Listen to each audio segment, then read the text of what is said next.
মুখ্যমন্ত্ৰী ইতিমধ্যে 100 প্ৰশ্ন সুধিছে, লগে লগে SIT গঠন কৰিছে। আমি বিচাৰিছোঁ SIT যদি কামখিনি সম্পূৰ্ণ হৈ গ'ল এটা তেওঁলোকে SIT ৰিপৰ্টটো জমা কৰক, জনসাধাৰণকো জানিবলৈ দিয়ক যে SIT কি তথ্য ওলাইছে, আমিও জানিবলৈ বিচাৰোঁ। আৰু তেওঁলোকে এতিয়া ফেব্ৰুৱাৰীৰ পৰা আৰম্ভ কৰি ফেব্ৰুৱাৰী, মাৰ্চ, এপ্ৰিল, মে, জুন, জুলাই, আগষ্ট, এটা ছেপ্টেম্বৰলৈকে তেওঁ সময় বিচাৰিছে। ঠিক আছে, ছেপ্টেম্বৰলৈকে আমি সময় দিম। তেওঁলোকে SIT গঠন কৰিছে, SIT জমা দিয়ক, কথাবোৰ ৰাইজৰ আগত প্ৰকাশ কৰক, সেইটোৱে আমি সকলোৱে বিচাৰোঁ। মুখ্যমন্ত্ৰী ইতিমধ্যে 100 প্ৰশ্ন সুধিছে আৰু SIT গোটেইখিনি কথা চাই আছে। তো 100 বাৰ প্ৰশ্ন উত্তৰ দিয়াতকৈ এবাৰ তেওঁলোকে, আৰু তাৰ তলত লিখা আছে আৰু প্ৰশ্ন সুধিম, ইয়াৰ পূৰ্বে আৰু সুধিছে। এতিয়া সেইকাৰণে মই কৈছোঁ মুখ্যমন্ত্ৰীৰ কথাৰ ওপৰত কাৰোবাৰ গ্ৰহণযোগ্যতা আছে নেকি? মুখ্যমন্ত্ৰীৰ মতেতো বাঘ হাজৰিকা কাল্পনিক, মুখ্যমন্ত্ৰীৰ মতেতো ইয়াত অবৈধ কয়লা খননে নাই, তথাপিও ইয়াৰ বিপৰীত পৰিস্থিতি আমি দেখা পাইছোঁ।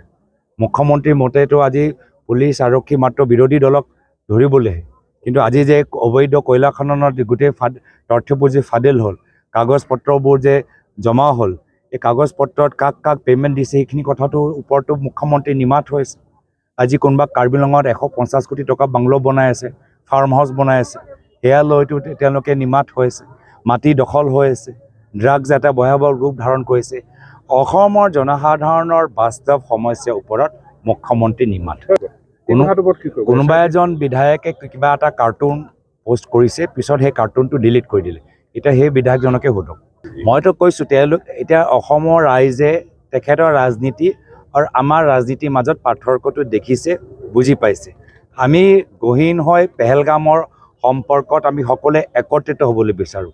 আমি ইয়াৰ বিপৰীত চৰকাৰক সমৰ্থনে জ্ঞাপন কৰিছোঁ যে আপোনালোকে ওলাই আহক আৰু এটা সঠিক শক্তিশালী বলিষ্ঠ প্ৰতিক্ৰিয়াৰ জবাব আপোনালোকে পাকিস্তান আৰ্মিক দিয়ক, আমিতো সেইটোৱে বিচাৰিছোঁ। কিন্তু এনেকুৱা এটা সময়ত তেওঁ এই পেহেলগামৰ লগত আমাৰ এই নিম্ন স্তৰৰ ৰাজনীতি কৰি মই ভাবোঁ যে পেহেলগামৰ শ্বহীদসকলক অপমানিত কৰিছে।